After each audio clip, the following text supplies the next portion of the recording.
All right. Hi, it's Lew again. We're going to talk about the 10 Commandments today that train us how to love. There's 10 Commandments. I want to point your attention to a web page that I'll put on the bottom of the screen, and I'll probably link it in the comments or description below. It's www.fossilizedcustoms.com/agenda.html. There's 10 Commandments somewhere in that page too that are on the Georgia Guidestones, and you're going to see a big difference in those 10 Commandments. Wow. And it's written in like, I don't know, eight different languages. It looks like the Stonehenge of the world. You know, it's a new thing that happened in the 80s. And it looks like it's coming to pass. But today we want to worship Yahuah, not humanity or humanism. These are the 10 Commandments in a short form from Deuteronomy chapter 5. We're to write these on our doorposts and on our gates so that we will always remember these, so that when we go out in the world that we won't offend Yahuah by breaking these. And I'm going to read them to you. But I'm going to do it without looking at them. It's just a matter of knowing the order. I'm Yahuah, your Elohim. Have no other before my face.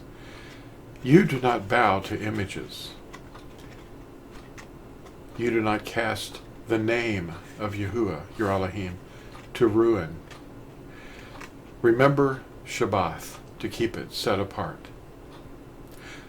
Honor your father and your mother. You do not murder.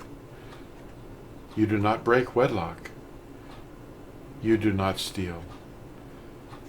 You do not bear a malicious witness against your neighbor.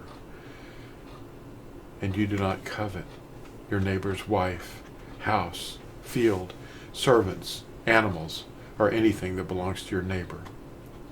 And Yahushua said, I give you a new commandment, or a renewed one. Love one another as I have loved you. If you live by these, you're going to be training yourself by the Ruach HaKodesh of Yahushua that dwells in you to love him and to love your neighbor. And I was looking up the Catholics list that I was raised with. We were taught a different list. They changed some of them in order to bow to images. That's why I want to focus today a little bit on the second commandment, that we're not to bow to images. And that's what Hinduism, Buddhism, Catholicism, and many of the daughters of Catholicism have been trained to do. Here's the list from Loyola Press. Loyola, the founder of the Jesuits. Here's the first commandment. I am the Lord, your God.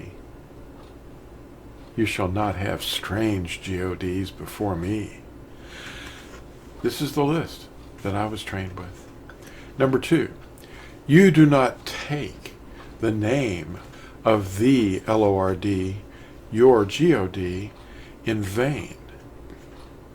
Number 3, remember to keep holy the Lord's day. Number 4, honor your father and your mother. Number 5, you shall not kill.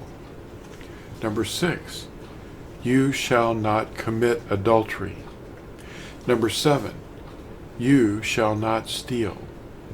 Number 8, you shall not bear false witness against your neighbor. Number 9, you shall not covet your neighbor's wife.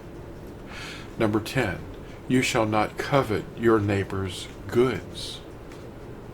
That's the list of the Catholics' catechetical 10 Commandments from Loyola Press, and I remember them.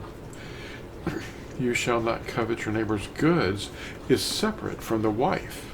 So you covet, these are 2 commandments in the Catholics list, but why do they have to have that split up? Well, it's because they eliminated the second commandment of Yahuah. You do not bow to images. There's a lot of bowing going on in Catholicism, and they got that from the Silk Road that came out of India.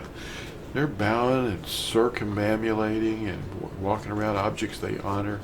They're putting statues up inside their buildings, outside their buildings, and making images. And I could go through and show you pictures of many, many instances where they're bowing and lighting candles and kneeling in front of images and praying to dead people, which is necromancy. Trying to speak to some dead person. And the leadership is training people to do this. Anytime you see somebody bowing in front of a statue, that's not somebody to follow. You know? And the head of the Catholic circus is doing it all the time. And I understand, I've never been in one, but the EAS, the Eastern Orthodox, apparently have a lot of images in there too. Well, anyway, you have to radically accept this covenant. This list, the real list, the fourth commandment, is the covenant sign. It's eternal. It's the sign of the eternal covenant that you are to remember Shabbat, the seventh day of the week, and not buy and sell. Don't do that. Stay in your place. Don't go anywhere. You can go outside, but don't go anywhere. You don't have to do anything but sleep if you want to. Just honor or respect Yahuah and connect with him on that day. Every day, all day, every day, but especially that day. I want to show you the Strong Delusion book real quick. This is the Strong Delusion. And in this book, you're going to discover that the whole world is deluded. There's just so much wrong that people do that's offensive to Yahuah. And I want to show you this little toy. This is something I've had since I don't know how long, probably as long as I've been married to Phyllis, over 40 years, going on 47 years now. It's a Newtonian demonstrator. For every action, there's an equal and opposite reaction. I can't believe this thing's still here after having 2 young boys. And this is a little different angle for it. This is just to have some fun. See? Well, I hope you enjoyed watching this, and you can be very pleasing. You have to seek the will of Yahuah. That's his will. You see videos on the internet. What's God's will for me? Well, he wants you to obey his commandments. And that's what we're Natsarim are trying to do. We're trying to just make it simple for you. Yahushua is in us. He wants us to teach you his name and to obey his commandments and to teach others to obey. Thanks for watching. We'll see you in the next video. Bye.